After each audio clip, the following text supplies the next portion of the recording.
Welcome, I'm Erica Lawrence, naturopath and body ecologist. Today's post is the second in a series on digestion where I'm talking about constipation. So it doesn't matter how long you've been dealing with constipation, I can promise you that you're entitled to a healthy daily bowel movement. That might sound crazy, but it's not. Every single person can have this happen. It can become a daily part of your life. So I hope you're looking forward to that and getting things back on track. I'm going to bust a few myths. The first one is about fiber.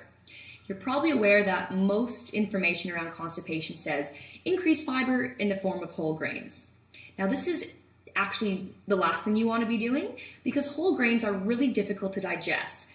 Your body doesn't break them down all that well, and what happens when particles aren't broken down, metabolized, or assimilated properly, it causes an inflammatory response, which can then further damage the intestinal tract, and it certainly won't speed up or cure constipation. What we do want is fiber in the form of plant matter, so vegetables and fruit in their whole food form.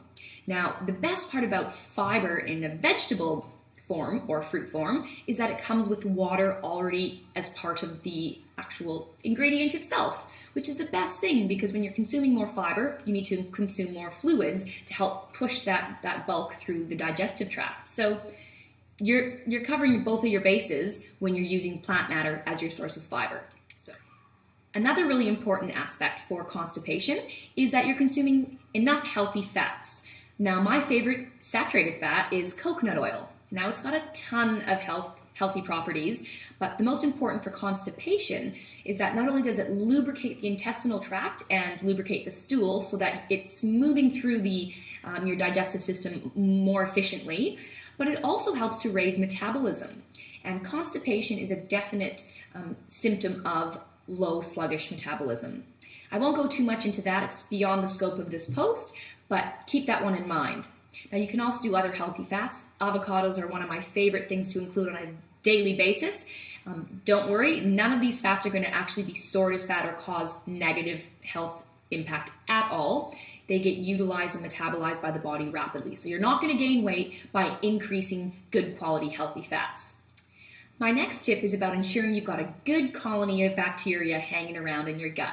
You're probably sick of me talking about this, but once again, the gut is the root of overall health. So we need to make sure you've got a great colony happening.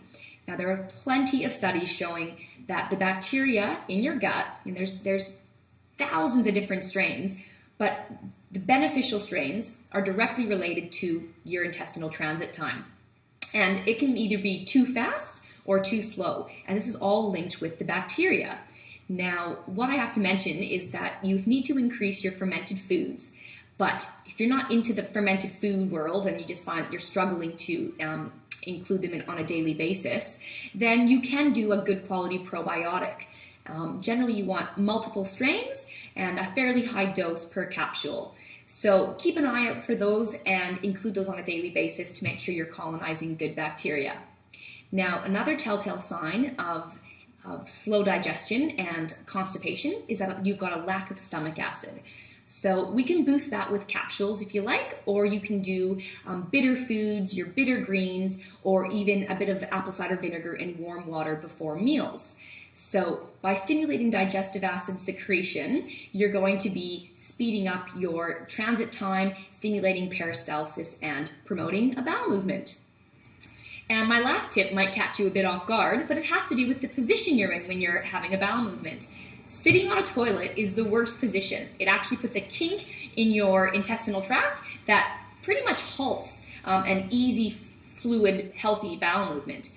If you're prone to pretty severe constipation, this can make a big difference. The actual position you should be in is squatting position.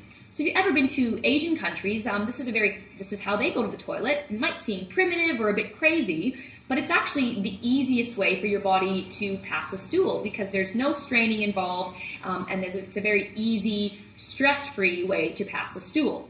You can purchase adult poo stools, which is actually not that crazy. I would highly recommend looking into it if constipation is a severe issue for you. Or you can literally just lift your feet up off the ground and balance yourself in a squatting position that way. It's a lot safer than perching yourself up on top of the toilet seat where you might risk falling, and it could get kind of messy. So choose your own adventure in this regard, but definitely be mindful of it because positioning can make a huge difference overall. So I hope these tips helped you.